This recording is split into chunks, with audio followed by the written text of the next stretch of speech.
Caruso runs a break. Caldwell Pope goes to the wing here. James! Oh! Trying to play at the defensive end. Got blown by back. Oh, yes! Hook jam! Harden, step back. Puts up the three. Got hit. Shot's good! And one! Back this time here, set. Oh, Russell Westbrook!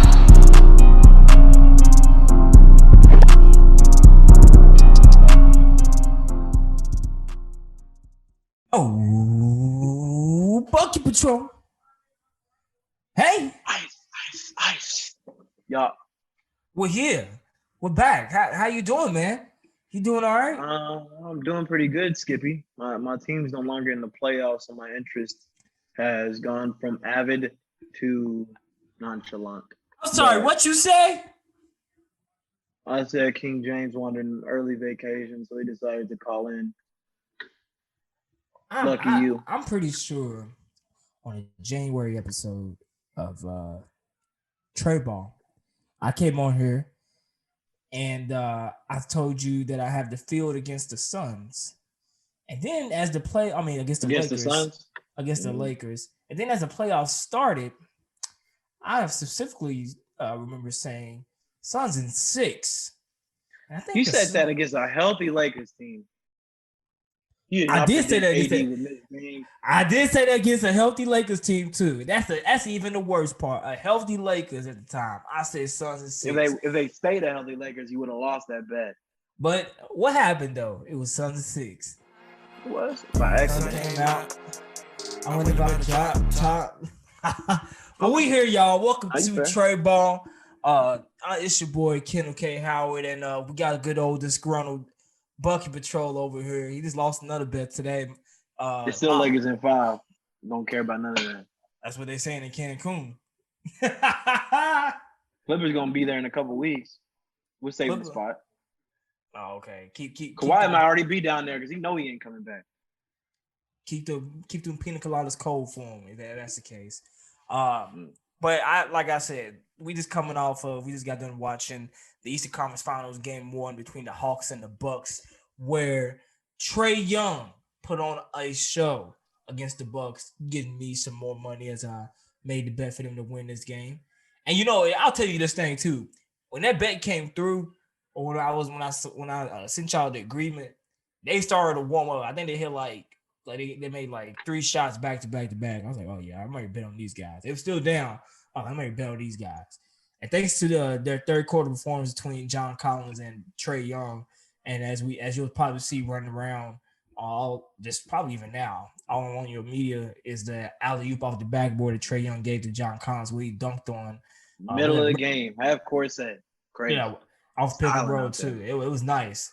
It was nice. So I was like, oh my God. I said they be practicing that. Yeah, apparently Ken Basemore tweeted off and said that they be practicing all the time, and he said they'll never get it off in the game, but John Collins was able to pull it off. Bucky Patrol, what's your thoughts on Game 1 as the Hawks pull away with a 116-113 win? Ice. That boy Trae Young is different. And I'm going to say it again. I've been saying it. I'm going to keep saying it. The fact Trae Young was not an all-star this year and Ben Simmons is the most disgraceful shit I've ever seen. I said it in March. I'm saying it again in June. Stupid, dumb. Whoever voted on that should be fired. His numbers were basically the same from last year, except like 2 less points, and he was a starter then, and he didn't make the team at all this year. I know James Harden and Jaylen Brown ascended, and then Zach LaVine got in, but come on. Like, Ben Simmons really, was I'm looking at on the number 1 seed team. It's Chris Middleton getting in. I know. I get it. I get it because they let him in on a technicality of having a good record. Ben Simmons is also pretty good too. We'll talk about this more, but he's with your fine. But regardless, Ben Simmons slander aside, we'll have plenty of time for that later. Got plenty to say about that. But Trae Young is a monster, dude. And I'm not gonna lie, I feel really stupid because I predicted the Knicks would beat them in 5. I was completely wrong. I am happy to say that because I didn't want to see the Knicks and Julius Randle and Obi Toppin and Emmanuel Quigley be running their way through the Eastern Conference. That was not going to be fun for me. I'd rather see Trae Young. And I am a Trae Young fan. Been a Trae Young fan. I just didn't think that the Hawks were real. And I give a lot of that to Trae Young being a hell of a playoff performer. Wasn't really expecting this level of play from him for the first time stepping into the playoffs. Nate McMillan deserves all the credit in the world. He has his team operating at a high level. Then late We picking let up him with go too. you dummy, Indiana, the GM staff, all them people up top, they gotta go. Because this y'all let that man walk. Come on now. After we just signed him to extension too. That's a crazy Sad. I'd have y'all running suicides. But regardless, Trae Young's been playing great. Lou Williams actually come off the bench and has been back in his 6-man bag. So he's been doing good. Danilo Gallinari's been playing. Then Kevon Huerter. Kevon. Is it Kevon or Kayvon? I think it's Kayvon. I don't know. Kayvon. He been hooping though. He been hooping. He took Tyler Hero's spot as the white guy who hoops black. So they looking good, bro. Honestly, the only thing that I want to happen is them to lose a couple of games so I can go to Atlanta for game 6. But they look really good in game 1. Like you said, I bet against them to lose. Just because I was thinking Giannis and home court advantage would be enough for them to take game 1. And Giannis had a great game. Did he have a triple-double? Or did he finish 1 assist shot? Let me see. I got the stats pulled. Yeah, he was one because he had 9 assists. He had 9 assists. Yep. Yeah, he had 9 assists like the third quarter. I was hoping he was gonna get that triple, but either way though, good win for the Hawks. I'm rooting for the Hawks to win. I'm hoping it's a Suns Hawks final. So I like what I've seen there, and I think it's repeatable. I mean, obviously Trae Young basically had 50. I don't know if he can get 50 every game, but considering Drew Holiday had a ridiculously good game, I'm not expecting him to play that well every game either. So and Giannis played very well too, and shot good from the free throw line too, which never happens. So. Yeah. We'll see what happens. I think it's a very even series. And I think that's going to be a big question going forward in this series is can other Hawks players produce along with Trae Young? You know, this game, fortunately, John Collins showed up with him at third quarter, hitting some big shots, running a lot of pick and rolls with Trae Young, especially with Trae Young having that runner on his arsenal, kind of scaring those defenders, allowing for those lobs to Capella or to John Collins in that instance. Cam Reddish, who I got alert for this earlier before the game, it's clear to play. We haven't played in 4 months. We didn't see him touch the court today, but they have him on the roster. You know that DeAndre Hunter went down before, and he was kind of giving them some good buckets in the Knicks series. It was hurt before then. Kevin Huerter, who's a guy who had a good game 7 against the 76ers, only had 13 in this game in 36 minutes. And Bogdanovich, who hurt his knee as well, who I thought wasn't even going to play. Managed to play, only put up 4 points. So you would want some of these other Hawks players to, you know, come in and relieve Trae, because there was times when I was watching him play and their offense to me, and it's a credit to them that they got so far, but it's also I question the teams that I played them, because when I watch the Hawks, sometimes I see their offense get repetitive. You know, they thrive in that pick and roll. That's their bread and butter is that pick and roll. Because usually what you'll see when they do that pick and roll, most of the time they'll penetrate and they'll go inside. They don't really kick out as much and shoot around the perimeter. When they have shooters, you know, I feel like they only resort to kick out to their shooters only if, you know, Capella's double down low, if he can find somebody to kick it out to. Because a couple passes they threw out, they kind of like caught the receiver off guard. He's stepping on one foot, had to kick it to another guy. So I think if their offense gets a little bit better in that sense, I think they can, you know, that can be better for the Hawks and the team going forward. Because Trae Young, wow, for his first playoff performance, you know, for the first year in the playoffs, this man has blew my expectations. Oh yeah, I'm curious, what are his playoff statistics right now, like as a whole for the whole playoffs? They gotta be ridiculous. Oh yeah, that definitely gotta be, because he broke his record tonight for most points scored in the playoffs. Before it was 39, and he dropped 48 with 11 tonight. Assists. With 11 assists and 7 rebounds. And Trae Young is a star, a very efficient one. Trae Young's a star, man. Is it already safe to say call him a superstar? I had him as an all-star this year. So no, superstar. I think you know, yeah. Oh yeah. Definitely, superstar exceeds all-star. When I think of superstar, I don't know what your definition is. What I think of an all-star or superstar, I think of it as a player who, as a number one, could lead a team to a championship. The way he's playing right now, I don't want to get ahead of myself, but I mean, he's up 1-0 in the Eastern Conference Finals in an away game against the favorite in this series. So it's hard to bet against him, and it's also hard to say he's not a superstar, especially if he can pull off this series or at least lose in a competitive series. I think he's definitely earned superstar talks. He's got a lot of Steph Curry in his game, and considering you look at his roster, and I won't say like it's not like a Luka Doncic Maverick situation where it literally lives or dies by him, because obviously you've seen Game 7 outside of like the end of the fourth quarter, he didn't have that great of a game. He was like 5 of 23 that game, I think, and they still were able to win. So it's not like this team is completely helpless without him. John Collins and Kevin Huerter, a lot of these other players, Lou Williams played great. He's been playing good. And a lot of these other players and Nate McMillan just have this team running very well, even when Trae Young is not great. But when he's his best, this is a team that could legitimately win a championship.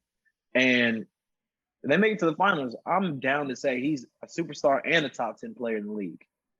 Definitely. Because he's really shown his ass off in this entire playoffs.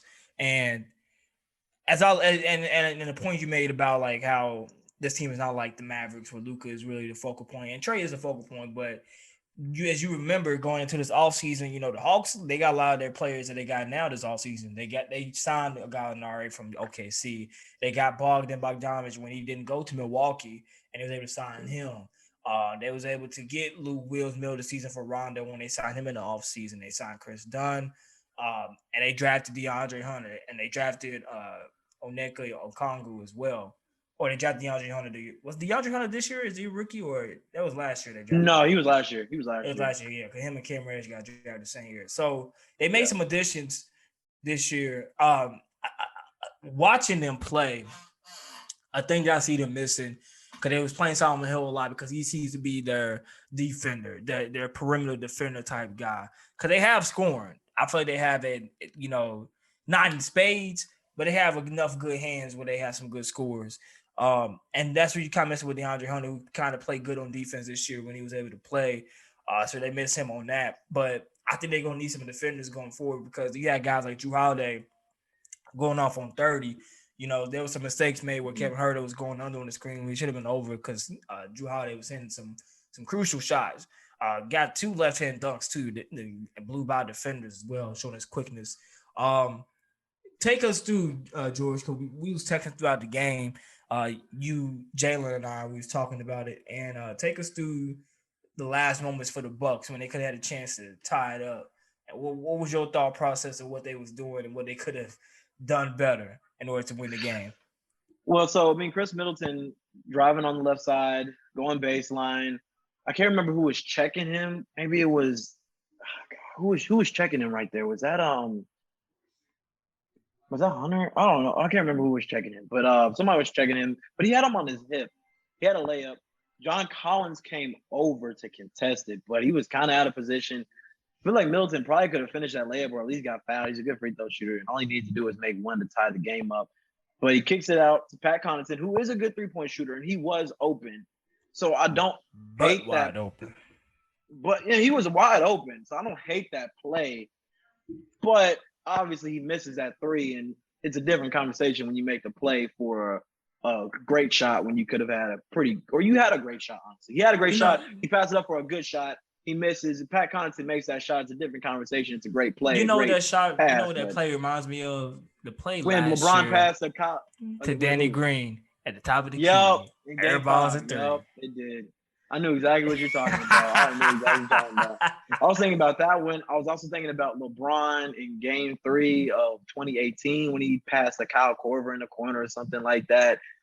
LeBron's got a lot of plays like that. He got one to Chris Bosh in 2011 like that in the corner. LeBron does that a lot, honestly. He does that a ton. So pass first type of guy. He's gonna be the all-time leader in points, so he must not be passing all that much. But regardless, though, you know, he makes that shot. It's a completely different conversation. It's one of those things where hindsight is 20/20. And knowing that Pat Connaughton misses that, it seems stupid. But if Pat Connaughton knocked that down, now it's a 2-point game. People say, oh, it's a great play by Chris Middleton, like great heads-up play to keep your eyes open, find the open man. So I ain't gonna really slight him on that. I personally would have taken the layup, and if I were the coach, I would have told him to take that layup. But he's a smart player. He hadn't had that great of a game either, so he might have been thinking, you know, I'm not hot or anything like that. Maybe I should not take this. So, I mean, you know, hindsight's 50-50. Hindsight's 20/20. Go to Game 2, do better. So, I'm gonna pose this question, because you texted me after the game was finished. You said Hawks in 6.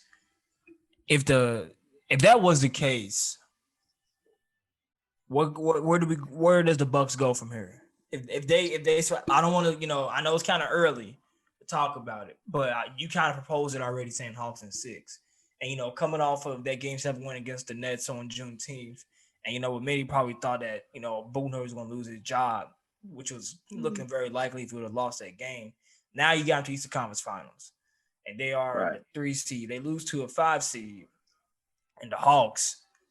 What does that mean for the Bucks? It's hard to say, really, because they have no wiggle room. Like, they just signed Drew Holiday for 4 years, 120, and Chris Middleton is what, like 5', 170? They supermaxed Giannis a couple months ago. So, I mean, and they signed Brook Lopez. I think it's on the second year of his deal as well. Yeah, and they signed Brook Lopez. So, I mean, they have no wiggle room. I don't have the cap right in front of me, and I'm no cap expert or anything like that. But at the same time, you can look at all those big numbers and say, well, they don't have much room for free agency. They're not going to trade Giannis.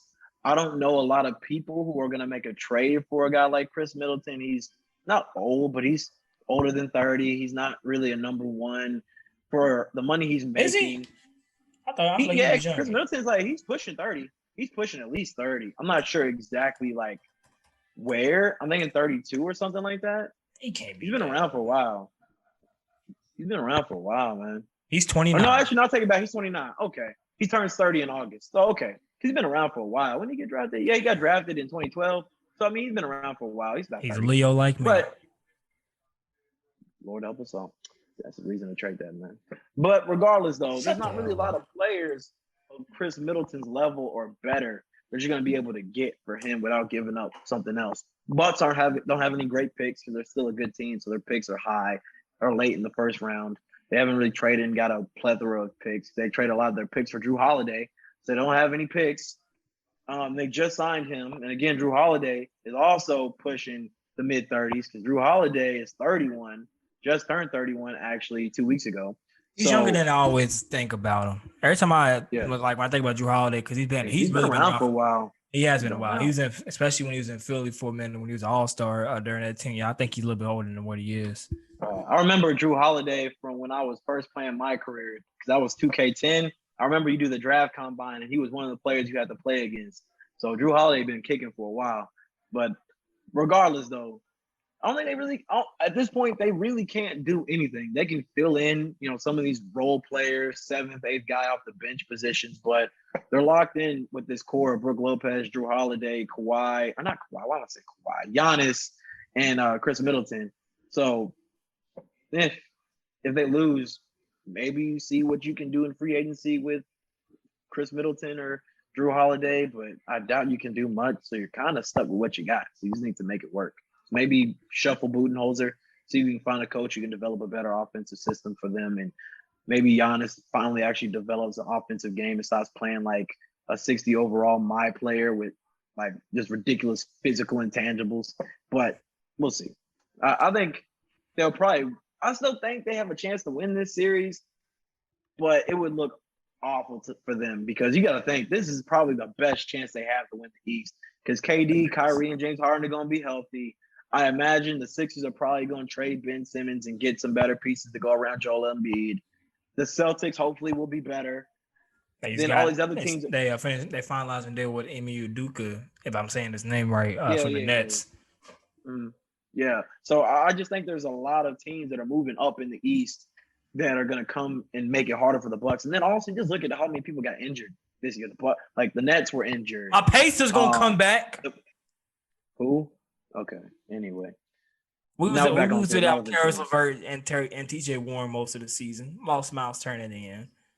Oh, my God. That really would have made the difference. The Hornets. You got the Hawks who playing good right now.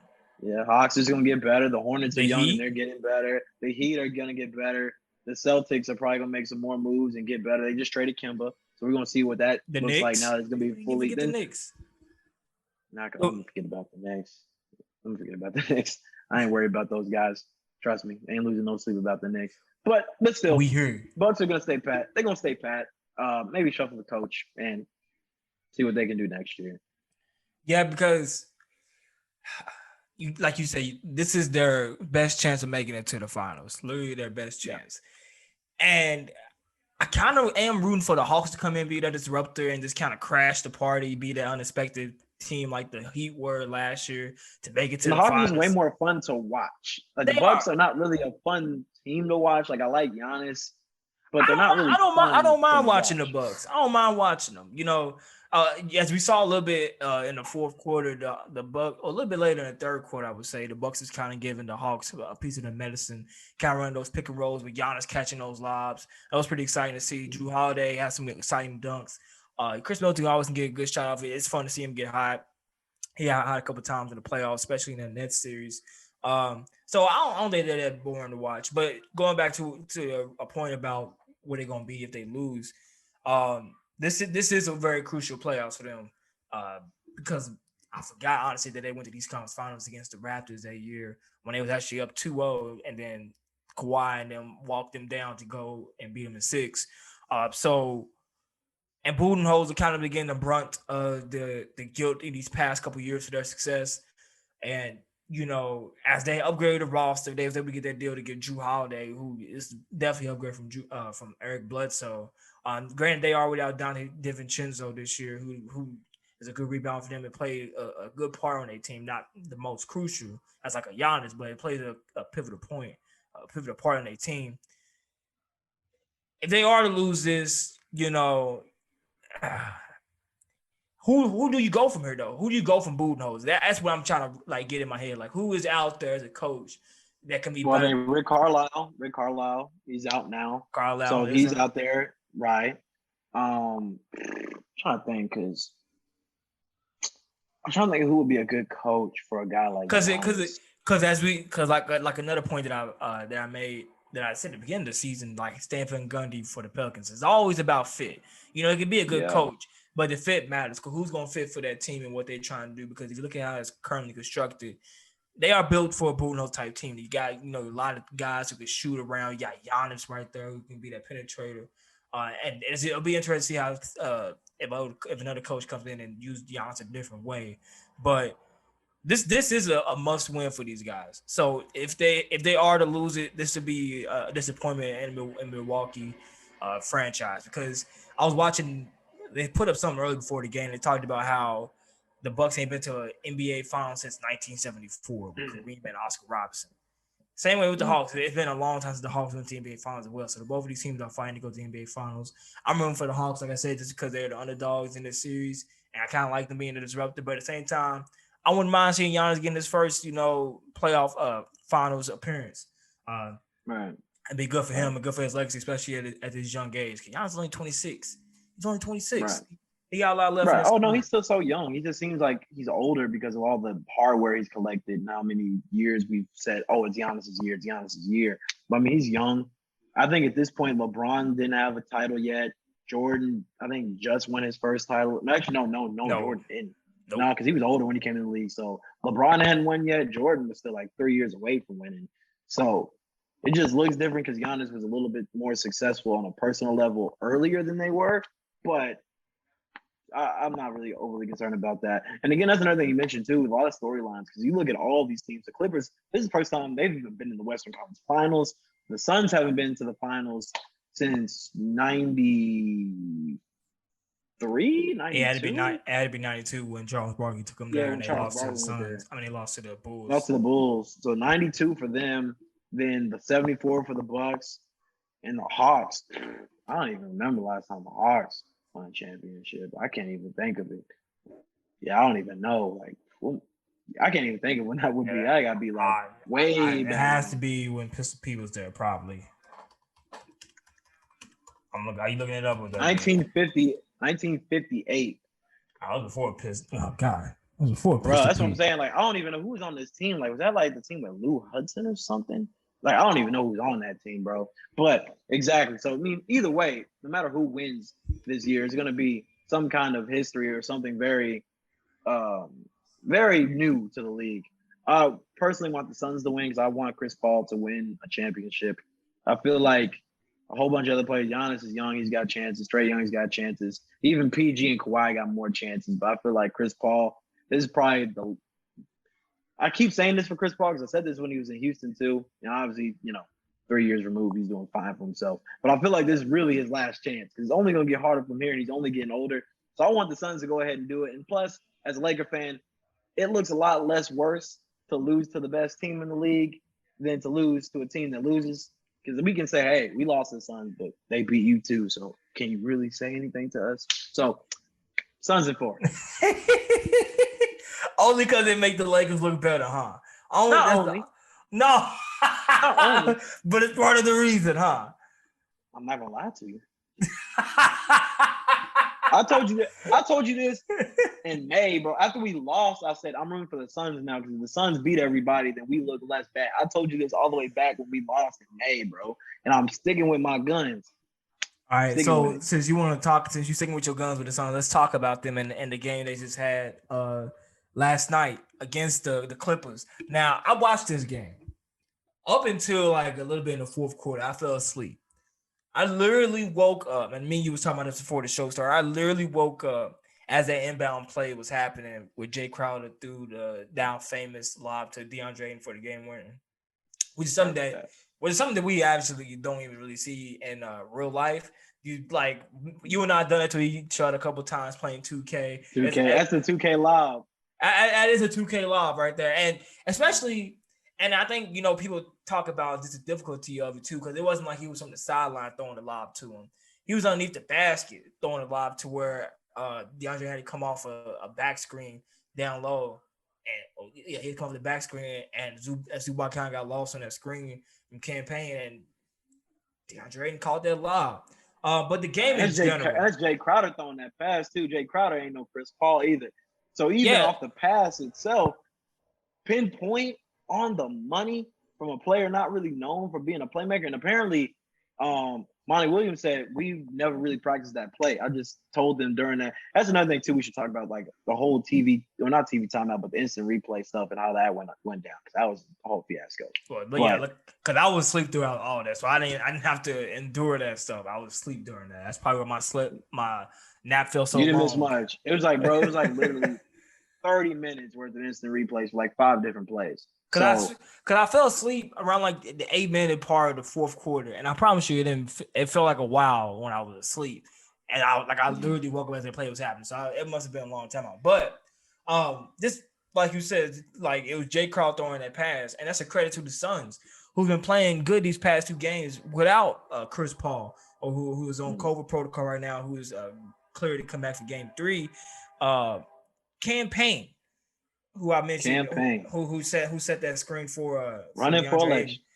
29 points and 9 assists, playing well. He plays like he belongs in the league. He's kind of shopped around the league for a little bit, played for 3 different teams, was out the league, played in China, came back in. He actually played against our high school. Mel dropped 40 on us our sophomore year in high school.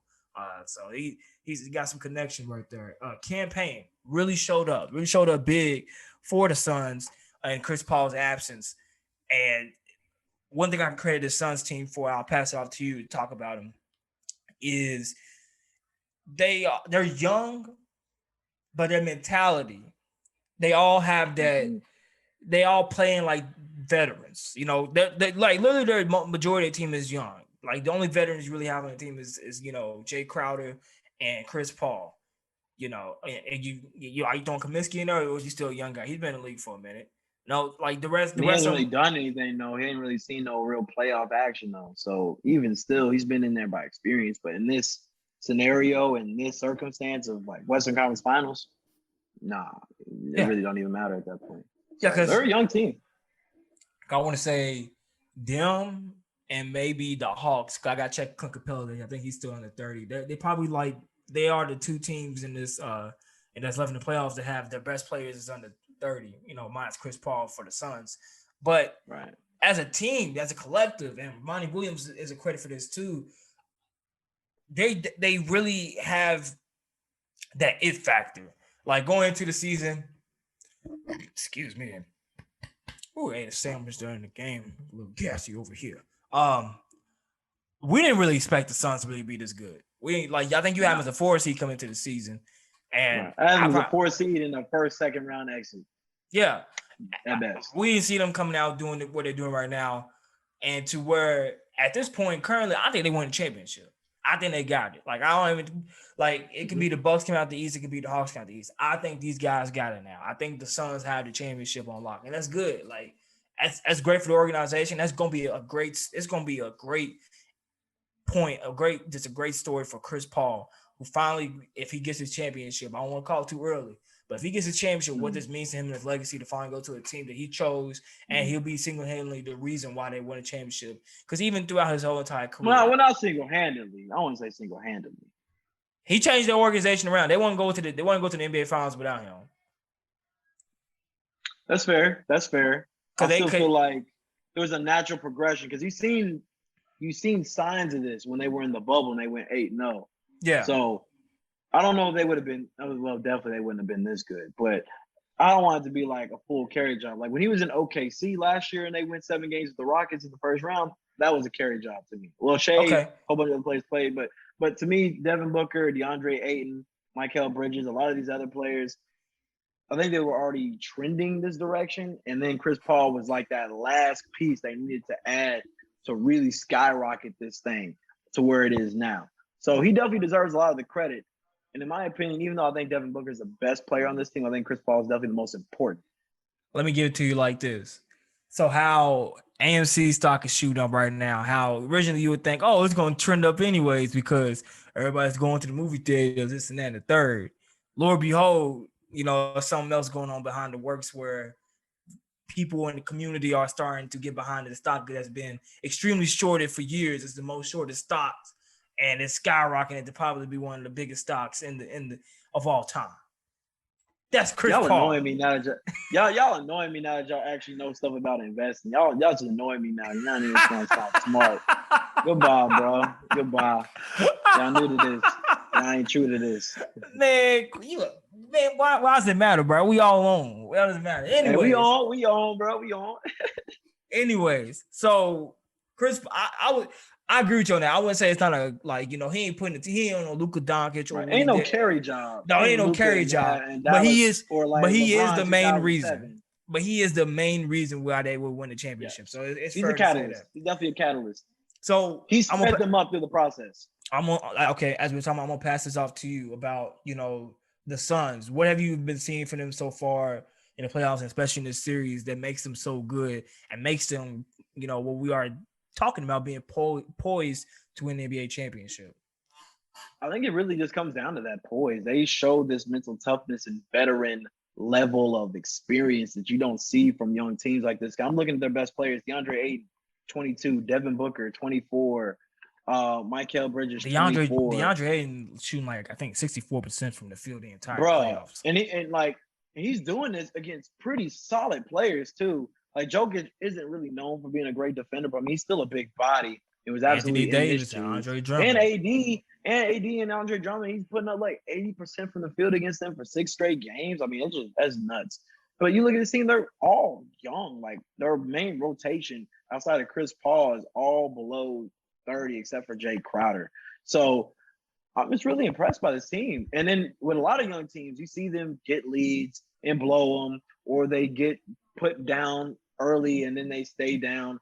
But with the Lakers in Game 6, I was watching it live right here in this seat and watched Devin Booker put 7 threes on us in the first quarter in Game 6 in LA. So I was thinking, they're a young team. They're not going to come out with that level of energy at first. They're going to let us play around with them, and we might be able to sneak away and get Game 6 and beat them in 7 with Clutch James. And then we didn't even get a chance.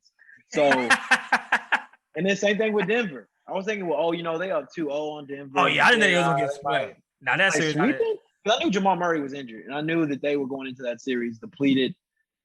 And I can't remember what I predicted for that series, but I was thinking in my head, Suns would probably win this 6-7. Yeah. But to sweep them and handily sweep them too, I was not expecting that. Yeah. Handily.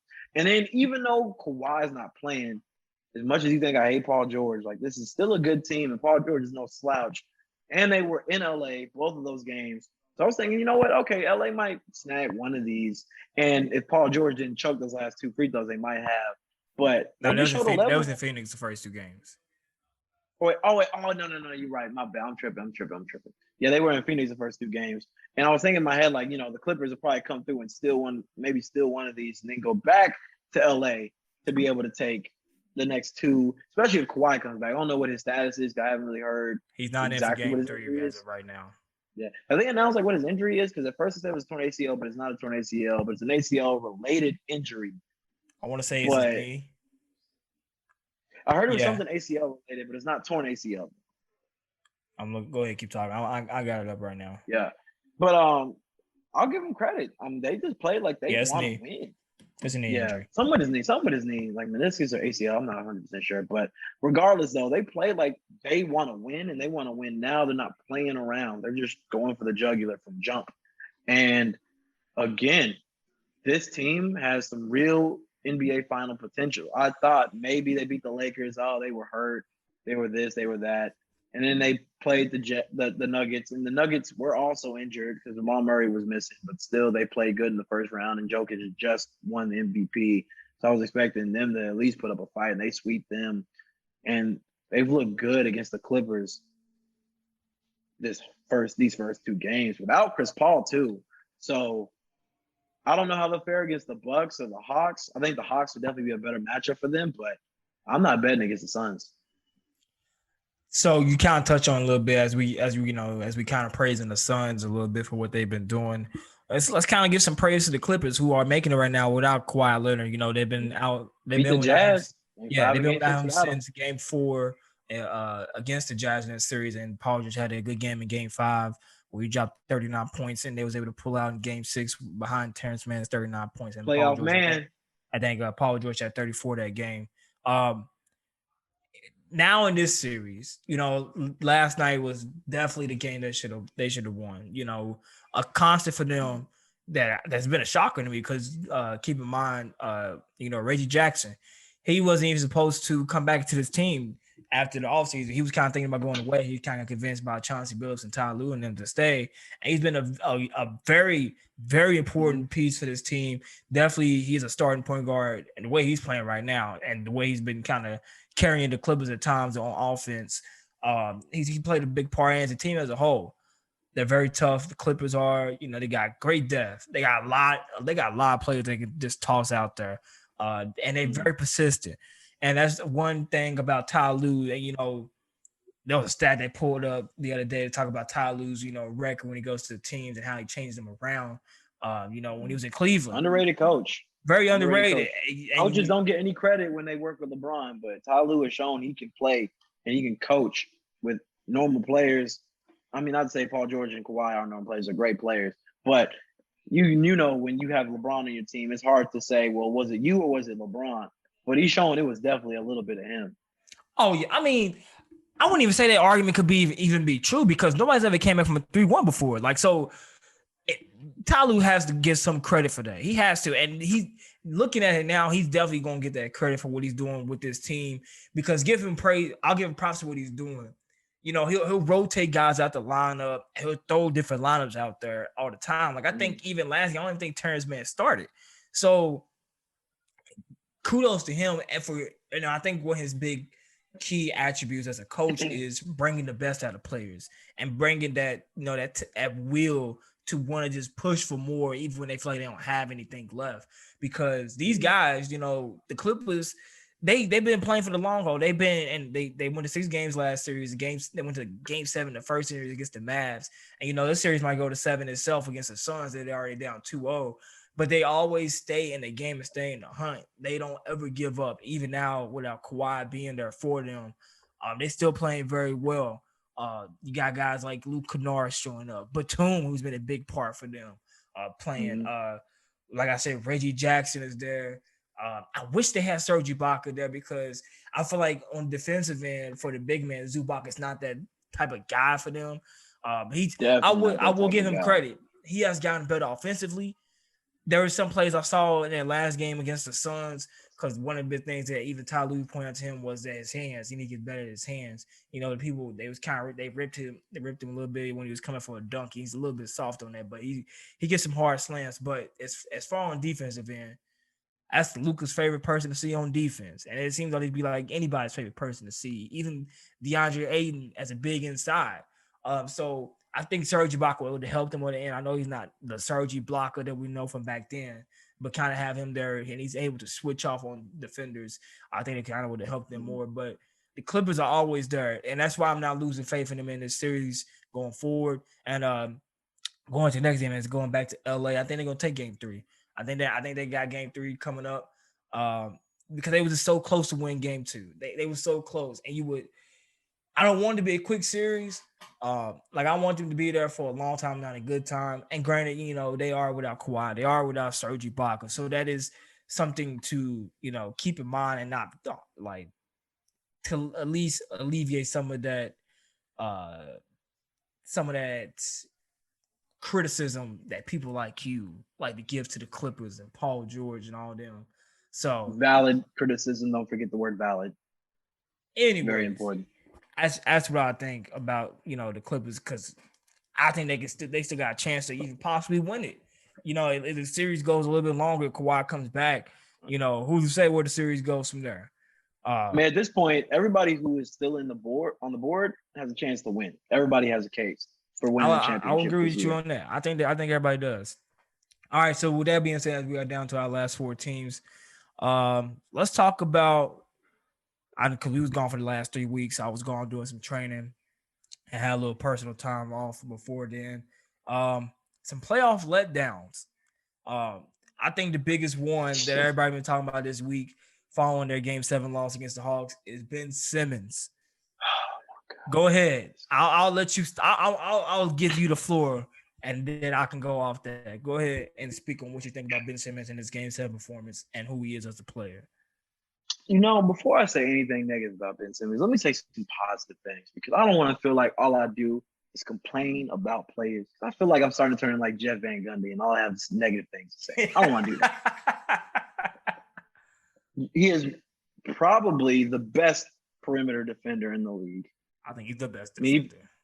I think you can make the argument he's the best. There's not really all that many great defenders these days anyway. You had him as Defensive Player of the Year with me earlier on this show. I did. I think he definitely is Defensive Player of the Year. I mean, compared to what Rudy just did, it's not like anybody else was less deserving than that guy. So, my God, they're giving out Defensive Player of the Years in like cereal boxes. Rudy Gobert is getting 40 put on him by anybody he checks. Then Giannis is afraid to check KD. He's sticking with Joe Harris, who couldn't hit the broadside of a barn with a handful of pebbles at point blank range at this point. He's not afraid to check KD. Like, where are they getting these Defensive Player of the Year from? Happy Meals or something? I don't know. What about Draymond? Draymond he's a vocal leader and he plays great team defense. But you would see anytime they play LeBron when the Cavs and the Warriors were going to the finals, it was never Draymond checking him. It was always Clay. It was Andre Iguodala. How you gonna be Defensive Player of the Year and you're the same size? It'd be one thing like, oh, he's 6'3", LeBron 6'8". He's also 6'8", but he's not checking LeBron as Defensive Player of the Year. So anyway, I ain't gonna talk about all that. Point is, Ben Simmons, good defender, great passer, great rebounder, controls the pace of the game, does everything a floor general needs to do. However, at 6'10", at 6'10", however, and I said this his rookie year, because in my opinion, I felt like Donovan Mitchell should have won Rookie of the Year. I said this all the way back in, 2017? And I said Donovan Mitchell should win it, mostly because the Jazz were just a worse team, and I feel like he did. 2018. It was 2017, 2018 Are you sure? season. No, it was 2017. Are you sure? Because they got drafted 2017, but the rookie year would be 2017, but it won 2018. Okay, you're right. So I said back in 2018, because I said, well, to me, Donovan Mitchell can just do more. Ben is very limited. Like, he's 6'10", he's fast and athletic, and he gets away with that a lot. But I feel like unless he develops more, eventually that's just going to get real stale real fast. But I figured, you know what? He can't shoot, but there's no way he can't just never learn how to shoot. Like, there are some players, the Giannis's, the Westbrooks, who are never going to be great shooters, but at least they can shoot. Westbrook was a good shooter at one point, I may add. But continue. I don't think he wasn't a good shooter, but he was in the high 30s. Competent. I'll take the word for that. I don't remember it. MVP but regardless, season. Though, he shot over 30. He was high 30s. I don't know about all that. Keep talking. I'll look it up. But regardless, you can look it up. But the point is, he'll develop. This man, Ben Simmons, over 4 years, has genuinely not really gotten better. He's gotten better defensively, like in terms of just being able to read NBA defenses, he's gotten better. He hasn't really struck me as a better floor general. He's been equally as good of a floor general when he came in the league.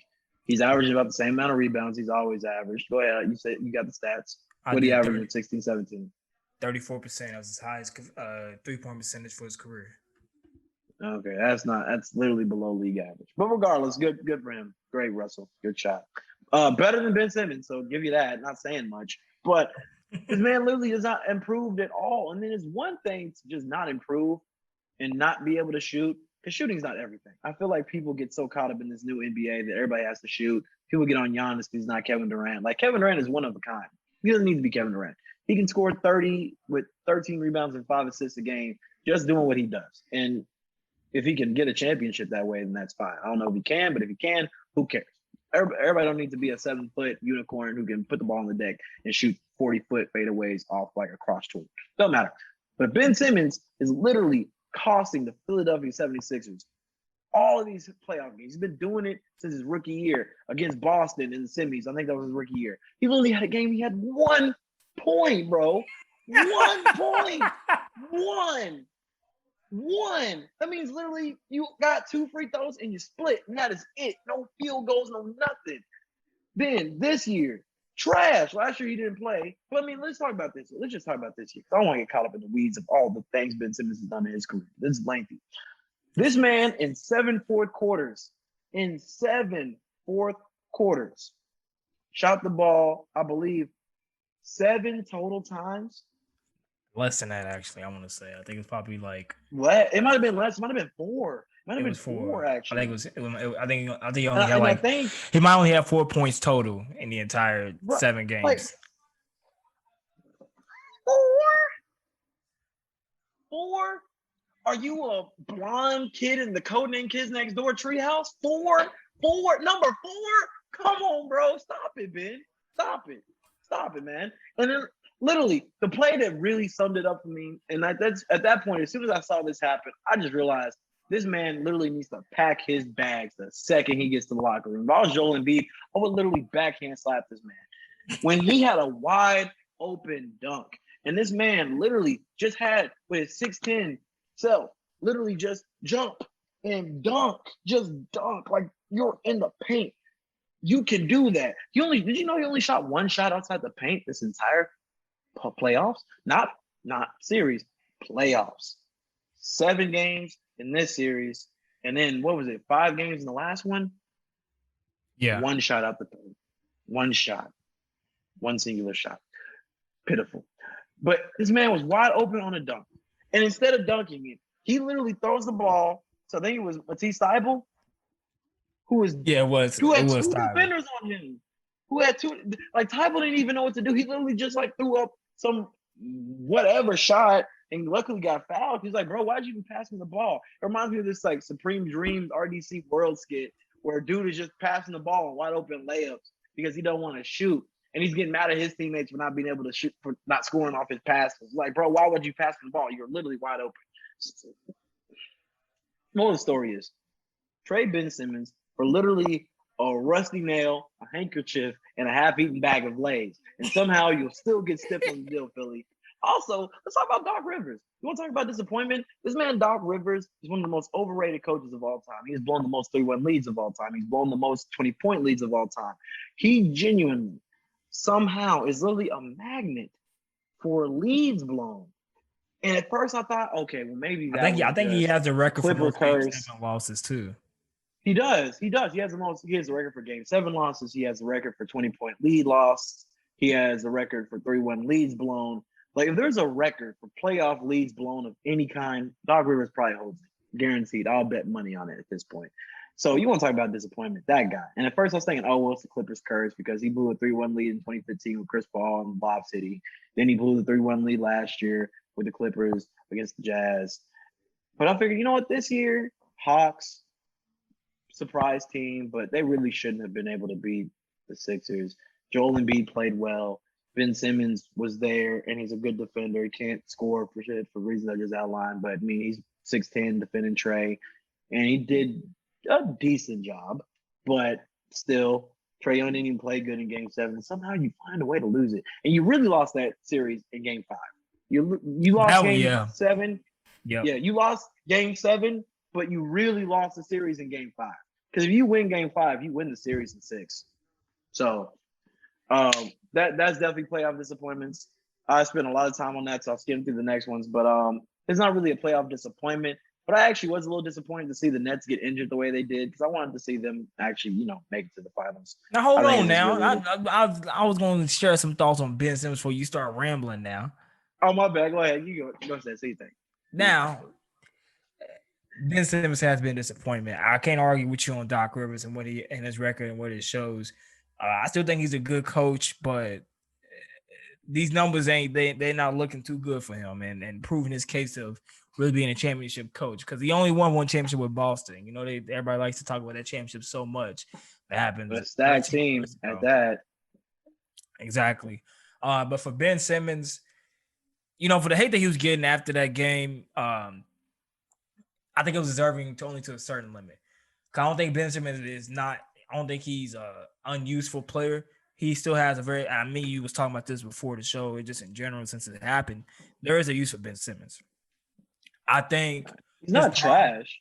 He's not. I think his problem is how Giannis is at least trying to shoot. Like, I was watching the game today. Giannis pulled up a 3 at the very beginning of the game. Like, Giannis will at least try to shoot.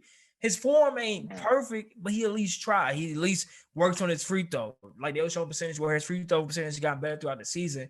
He shot like shit in the Brooklyn series, but at least shooting better in general his free throw. It may take him about 15 seconds to do it, but he at least tries. So I feel like people, while we know Giannis can't really shoot, we don't give him as much hate because we know he at least try and he's getting better at it. Ben Simmons doesn't even try. Ben Simmons just needs to try. And kind of he has that, a confidence shaky, kind of like Markelle did, they came from the same organization as well. And it's just confusing to see because you see a guy like Ben Simmons who you think you're supposed to be, in terms of skill set, kind of the next LeBron. He has it there. Like, he really just only needs to shoot. That's really the only thing he needs to just do. But he won't. He won't even do it. He just won't. Can you at least try mid-range? Like, I've seen Ben Simmons shoot a couple of mid-ranges maybe before, but that's his real problem. So it was disappointing to see that the game was so close and was on the line, and you have Joel Embiid who's out there playing on torn meniscus as well. And you really just have to show up in that fourth quarter for him when it needs you the most. You can't even do that. And does it every playoffs? It does. It happens every time. Semifinals, the second round, every year. I can't pull it up right now because I can't think. But I remember he did the same thing in Boston in 2018. I think did the same thing. I can't remember who they played in 2019. Was it 2019? 2019. That's when they played the Raptors. That's when the shot happened. Yeah, I don't remember. Yeah, you're right. Because that's when they had Jimmy Butler. I can't remember. Yeah, he didn't really play that much because he was third option once they got Jimmy Butler. So he really didn't do much. That's not really his fault. He kind of got phased out the offense. 2020, he was hurt. But I just think at this point, because again, Ben Simmons is not trash. I say all this to say that what's disappointing about Ben Simmons is not the fact that he's not good, but it's the fact he is good, but he has the potential to be great. And he's just not improving to get there. He's the same guy. He has. Go ahead. Right. That's the thing that annoys me. He's the same guy that he was when he was a rookie, except he's a better team defender. That's really it. He's better on-ball defender himself now. Don't just say team defender. He was already a good on-ball defender, though. So my thing not is elite like he is now. Well, no, he's elite now. But same time, he hasn't really improved anything except defense. And that's really just understanding positioning and player tendencies, not just an experience thing. So in terms of things you actually really got to develop, what does he improve? Is he a better passer, better rebounder? Definitely not a better scorer. I mean, he's the same guy. He's literally the same guy. The Chris Brown in the NBA. Literally, just put out albums. You know exactly what you're going to get. It ain't nothing new. It's not bad. but you're not really gonna be looking for it opening day or release day, thinking, bro, it's the hottest thing coming out this year. Man, he's really reinventing the way he has his style. Oh, he's got new production. Like, oh, another little shoulder lock pop. Oh, okay, good one, Breezy. I'll see you next year. Bad, but hey, maybe he gets traded. He needs to go. Like, I think he just needs to go get traded somewhere. He needs to go somewhere new, and they need to use him differently. I genuinely believe, especially in this new NBA, that if you take Ben Simmons and make him a small ball center, he will be phenomenal. Like, make him a better Draymond Green. Literally, he'd be great. He would be great. He don't need to shoot. He can play off ball. He's a great cutter. That's another thing he's improved at. His off ball movement is really good too. So you put him on a team where he doesn't need to shoot. You build around him kind of like how you build around Giannis, but have a dominant ball handler who can score.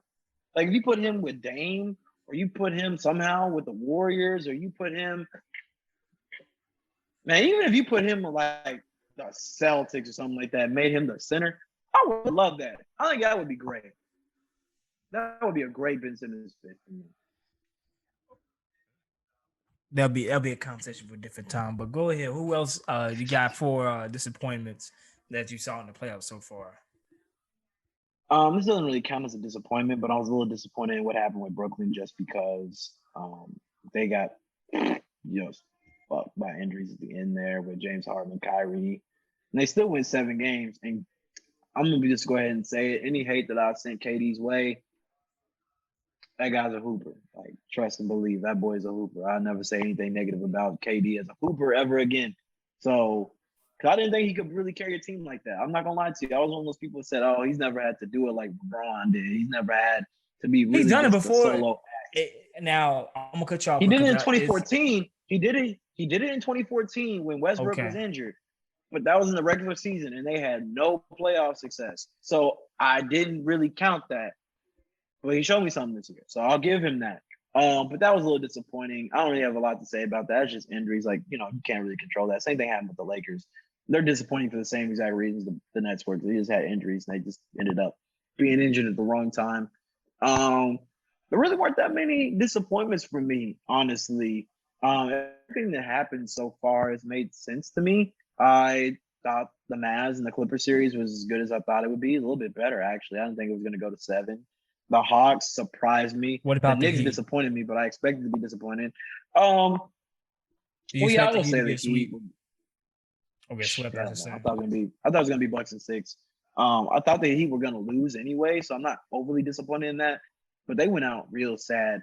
And the thing is, the Heat didn't play well in the regular season, so part of me was thinking, well, the Heat weren't really showing me that much, but they didn't show me that much last year either. So I figured, they'll probably just pick it up when it needs to be picked up. Jimmy Butler is a playoff performer. I felt like Hood Hero was going to show back up in the playoffs. Bam Adebayo was kind of a non-factor. So they're kind of disappointing. Hood Hero. Hood Hero. But there's not really that many disappointments for me. What about you? I would say for me, disappointments, kind of the same thing that you are. I affected, once Kyrie went down with an ankle injury, once he stepped on Giannis's foot, it kind of was hard to see the Nets kind of go to the finals because James Harden was already battling injury a little bit, and KD was like pulling. Godly, that man was. I want to give KD his credit because this man did just come off a torn Achilles injury, and to see him to go through that playoff performance that he was doing, bro. Could have fooled me. He could have exactly. Kevin Durant is unreal. So it was disappointing not to see them to go to the finals like I expected. But a toe away from the finals. I literally saw some on Twitter because he wears a size 17 shoe. I literally saw some on Twitter that said if he wore a size 16, his shoe would have been small enough that it would have been a 3 instead of a 2. Just one size smaller foot would have been a 3. That's how close they were to winning Game 7. Oh yeah, no, X shot was very close too. I really don't care about the Knicks and how they lost because I had the Hawks win that series anyway. Like the Knicks were never that good to me. Like I would watch them throughout the regular season. I was like, I'm like, why is this team winning? Like, what is this? Like Julius Randle, respect to him.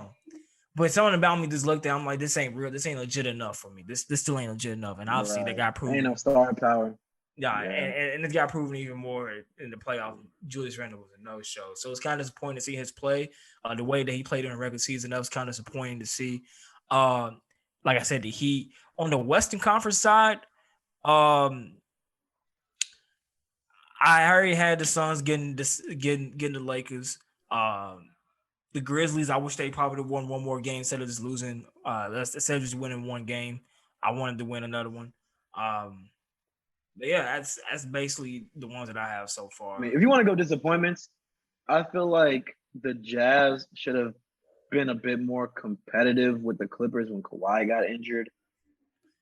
Yeah, I think because they lost both of those games. I feel like with no Kawhi, you were already tied 2-2. You need to win at least one of those games, especially Game 5 at Utah. You got to win that. So that was a little unfortunate. I'm not overly in my feelings about that, but if I just want Donovan Mitchell to succeed, so him not succeeding, especially when he keeps blowing these leads, because Donovan Mitchell keeps blowing leads, and I hope this is not a Donovan Mitchell thing. I hope it just keeps happening. But he blew a 3-1 lead against Denver in the bubble last year, and he didn't really blow this lead, but in my mind, he kind of did blow it because they lose their best player. You're healthy. You got to finish that. He was kind of hurt himself, though. He said he was hurt, but he wasn't playing like he was hurt.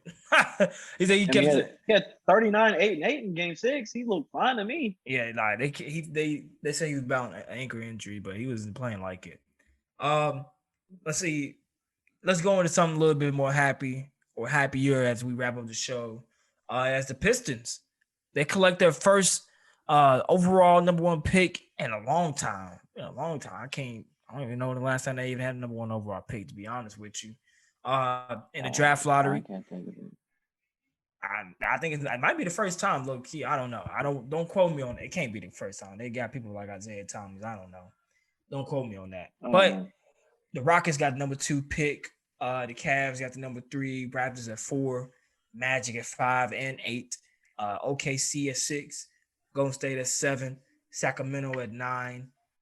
New Orleans at 10. Charlotte at 11. San Antonio at 12. Indiana, my Pacers at 13, and Golden State Warriors at 14. Good draft picks for those, especially those first 4 teams. I'm liking how the Raptors got number 4 pick, possibly getting a guy maybe like Jalen Suggs, something going to a team with them. And I feel like that maybe a guard is needed, or maybe 3 guys needed for that team. The Pistons, and they go to get Cade Cunningham because they already got a good young core already with Killian Hayes, Sadiq Bey, and Isaiah Stewart. They got a good young core right there. Sadiq Bey and Isaiah Stewart making all rookie second team. That's gonna be nice. I tweeted out when that happened, when the draft lottery was finished. I said, I see hope in Detroit Pistons fans' future. If they get it together, they got Dwayne Casey as their coach. If the organization isn't on no BS, I think they got good hope in their future. The Rockets, we already seen them kind of getting like a top pick in the draft the way their season was going after that James Harden trade. And the Cavs still hanging around that lottery ever since LeBron left. So maybe they'll, every year. Yeah, maybe they'll get a piece to help them complete it this year or something. Maybe they can get like, I don't expect them to get Evan Mobley because they already got Jared Allen. That's a piece they like keeping. I don't know. Because they already got Colin Sexton and Darius Garland too. I don't know. And Ozzy Okoro down there with them. So I think they're good. I think they're good with guards, bro. Because Colin Sexton and Darius Garland were like the real deal. So I think for them, they need to grab a wing. Because, I mean, they've been running with Jetty Osman. Like Jetty, but I don't they got Ozzy Okoro. He's pretty good. Yeah, he was solid. He was solid in the second half of the season. So, I don't know. Thing is, I'll be real with you. I don't know as much about this class because I really didn't watch that much college basketball this year. I wasn't as interested as I had been in the past. I will agree with you on that too. Really good. Yeah, I'll agree with you on that too. I did see some Cade Cunningham. He looked really good. Yeah. And Jalen Green and Jalen Suggs look really good as well. From Oklahoma State. Then I saw a little bit of Jalen Green. He was in the G League, so I didn't see that much of him, but I saw some of his highlights. He looks good. Jalen Suggs and Gonzaga obviously were tough. I really don't know that much about this class. I hear it's a good class. I'm not going to sit here and act like I know what I'm talking about because I really don't. I didn't really watch that much college basketball. I wasn't as into it. Now that I'm not in college and I was trying to get my life together in the middle of a pandemic, I did not make as much time for college basketball as I usually do. Well, I wasn't trying to use this to really talk more so about the players, because like yourself, I kind of pay as much attention to college basketball, and that's one thing I like about this show. Is what I want to do is kind of that transparency. I'm not gonna just talk as if I know stuff, talk things I actually know about, Right. but more so just about the teams and where they fall at in the lottery, how they could possibly benefit them if they pick right. Like OKC, for example, with number 6 picks, and we know they got a buttload of draft picks, and they got some good young pieces on their team already. Picks over the next 7 years. Yeah. So, and like I said, the Raptors will be a good number 4 pick. So don't worry about stressing too much on just the players. This if like some of the players I do know, but focus more so on like just the team and like what you think about where they're falling in the draft lottery and how they could benefit them in the future.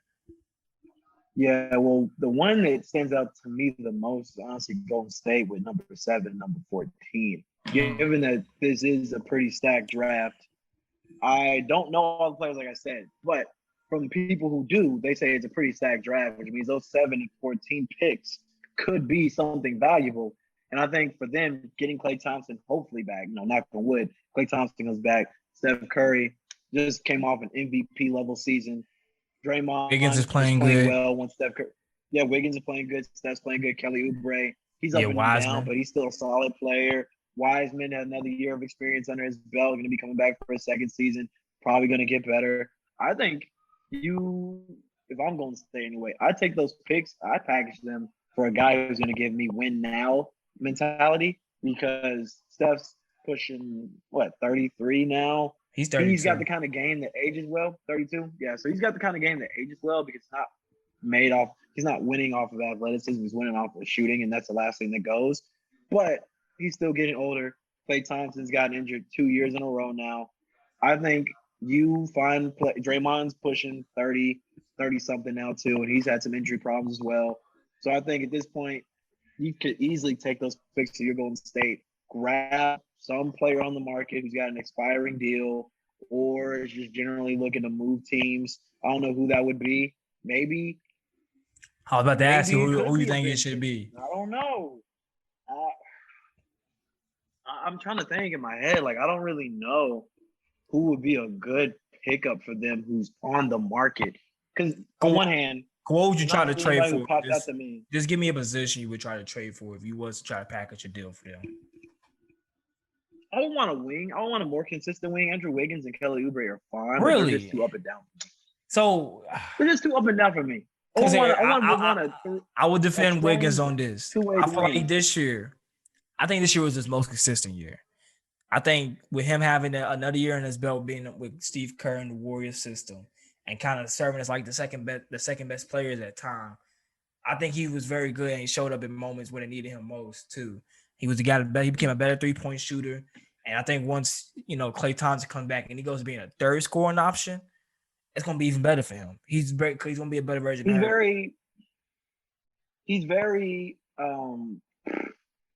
He's Harrison Barnes, to be honest. He's Harrison Barnes 2.0, where he's solid as like your third guy. And if Klay Thompson comes back, maybe that's fine. But to me, I would rather take Wiggins in those picks and see if I could get somebody a little bit better. Honestly, just a little bit more consistent. Like, I'm trying to think who they could get, and maybe a sign and trade for Tim Hardaway Jr., because I don't know if he's going to be able to get the money that he wants in Dallas. I don't think they will. I like Tim Hardaway Jr. more than I like Wiggins. I'm not going to lie to you. I'm sorry. So you want to give up Wiggins in those 2 picks for Tim Hardaway Jr.? Well, Tim Hardaway Jr. and some other shit. I don't know. I'm trying to think. Maybe it could just be 1-1 for Andrew Wiggins. I don't know. My point is, I'm trying to think. There's not really anybody who I think would be a good, because like they got guards already. They don't need any guards. I mean, maybe they won't like a backup point guard, but you're not giving up those picks for just solid backup point guard. And then you got Draymond. And then you want James Wiseman to improve. So really, the only position I can think of is the 3. Andrew Wiggins, I'm not sold on him as the 3. I've never really liked Andrew Wiggins since rookie year. He's got a lot of Ben Simmons in him. He's been the same guy since he was a rookie. He's gotten worse, actually, in some levels. So give me a better 3. Honestly, I don't know who it is. That's necessarily true about Andrew Wiggins. I think you giving Andrew Wiggins a. You look at his numbers. What about his best year was his rookie year, basically. His first 3 years, his best. It's been downhill since. If you look at the numbers, that's me. That's the stat sheet. That's what the game log and the stat sheet says. I ain't gonna speak on nothing that I ain't see on paper. So, but regardless, though, I don't know who it would be. The funny thing about the NBA is that you think, oh, everybody seems to be happy where they're at, and then all of a sudden, some star player gets traded. Everybody has a great year with Steph. Who's got? Hey, shut up, bro. Hey, shut up, dog. Not like that, bro. You just said Kendall was up and down. He ain't have no good year like this. Draymond got him worse from the field. I'm trying to say, oh, everybody's a good year when you and Steph. Shut up, bro. You just I don't know what Draymond's problem is. Most efficient year, bro. 48% from the field, bro. 38 from 3-point. Okay. Hater. Everybody do that with Steph. It's good though. It's good though. How many points he average? 18.6. Oh, that's solid. What? That's solid. What? I don't know. What about you? What stands out for me? That's the one thing that stood out to me. I think everybody else. I mean, the Oklahoma City Thunder got picks on picks on picks. Same thing. So that go when I was watching Lottery and I saw those picks for the Golden State Warriors that stood out to me. And like I said, the Pistons get number one pick with the young guys they already have already. I would say that, and the Raptors pick that kind of stood out to me as well at number 4. I think it's a good spot for them. I think that's what they would need. Throw some love to the Magic fans, the Kevian's Magic fan, as well as a family member of mine named Dave. He's a Magic fan, so shout out to them. They got the 5 and the 8th pick. I know exactly. But yeah, that's what kind of stood out to me. And we can wrap up the show right there. For Trae Ball, episode 25. Appreciate y'all for coming in and listening or watching, whatever you're tuning in to. You get to either see my beautiful face or hear George's little kiddish voice. Have you take it? Kiddish voice. Hey, dog. Kiddish voice. Try to deepen your voice. Man, get going somewhere. How I shave and I still got more chin hair than you? They took the hair that would have been in these 2 inches of your forehead and they put it here, bitch. Fuck you. Says the man with the widow's peak, motherfucker. Hey, Vegeta had one too, and hey, that motherfucking head was big as hell, dog. Big as hell. Well, we out of here for right now, y'all. Appreciate y'all for listening. Any closing words over there? Sons and foe. Wow. Oh, wow. You see that Clipper hater coming out of him again, y'all. Y'all take care, man. Oh my God, bro. I was a hater with this guy. All right, y'all. Peace. Peace out.